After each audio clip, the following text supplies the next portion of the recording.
Hey, I wanted to run something by y'all and get the group's perspective.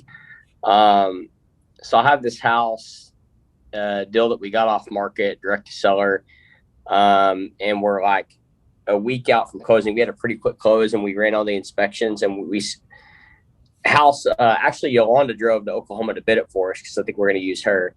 House needs a lot of work, but in long story short, we scoped the main line. Um, and at like this house has been vacant for like 4 years, and when we scoped the main line there was a ton of roots in it, so like 26 feet there was standing water, and at 51 feet they couldn't get through it all. And so um when we talked to the seller, I set the expectations up front, like, hey, we're going to offer you this, we're buying the house for 30 grand, which is what she bought it for in 1993. And but I told her, hey, if something comes up throughout the inspection, the way we operate is we'll come back to you and we'll show you a bid. And there's potential, depending on cost, we may have to, to renegotiate. And I know, like, it's kind of people don't like to retrade. Now, I'm not trying to like get over on her, but the challenge is with this main line is we got two options. And so I'd love to get, like, Felipe, Diego, I think Phil maybe's on the call. Anybody's perspective is like, you can go in and you can try and clean it out and see what happens. But I don't know if that fixes the problem. Like, I'm afraid that's going to be a continual, like, maintenance problem that we're going to have. So we got a bid to replace the main line. Usually that's about 5,500, but due to the depth of this sewer line, it's going to be like 14 grand because it's like 12 foot deep. And the plumbing company let me know up front. They're like, hey, usually it's like 4,500 to 6 grand. So budget 5,500. But if it's so deep, there's a safety protocol we have to follow. It's going to be 10 to 14. So I got the bid back today. It was 14. We're like a week out from close, and I've been communicating with the seller. So I'd love to get y'all's perspective on how you'd handle. I mean, if I go back to this lady and ask her 14K,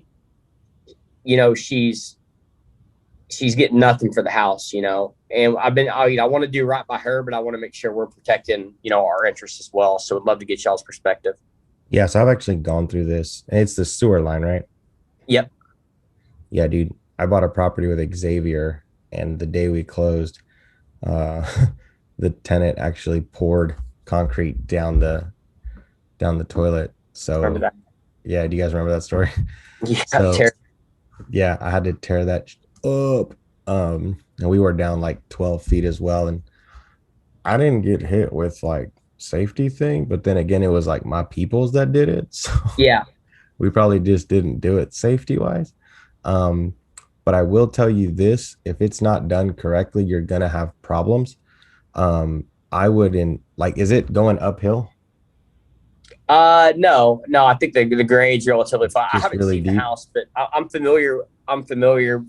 The girl, it's actually a girl I went to high school with. It's her mom. So, like, I'm familiar. What's the ARV of the property?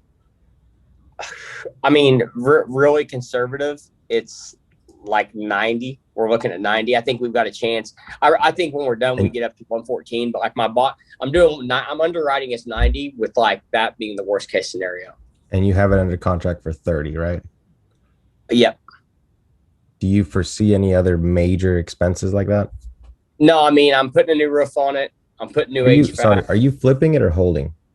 Uh, our plan is to burr it, but there's a part of me that, like, we were just, Kelsey and I were just talking at dinner, if it appraises for, the 114, which I think it has the potential to do, like, it would probably be a pretty good flip, because after, realtor fees and paying my capital gains, I'm still walking away. We were doing napkin. I think it was like 24, 25K. But yeah, I mean, most everything we do is predominantly going to be burr or buy and hold. So that was what we were thinking. I was going to chime in. I don't know if I've dealt with this in Sacramento. There's tons of tree roots and stuff, but have you looked at trenchless at all? Like, if that would be an option for you? No, man, I haven't.